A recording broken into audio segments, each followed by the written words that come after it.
Hey guys, I'm going to show you how to fix this problem on your Windows 11 system. First of all, we need to open Task Manager.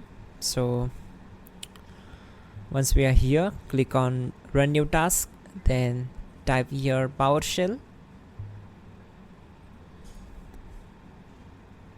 Now we need to click on OK.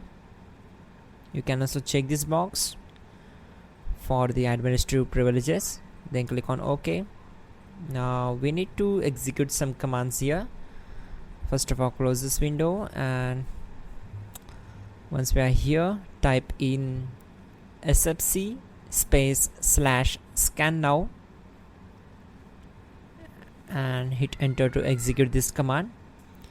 This process will take some time to complete the after that, type exit to close the command prompt window. Now go to search bar, then type cmd, right click here and select run as administrator. Again, we need to execute commands here, so type in dism /online /cleanup -image /restore health and simply hit enter to execute this command. This will also take some time to complete the process. So once done, type exit to close this.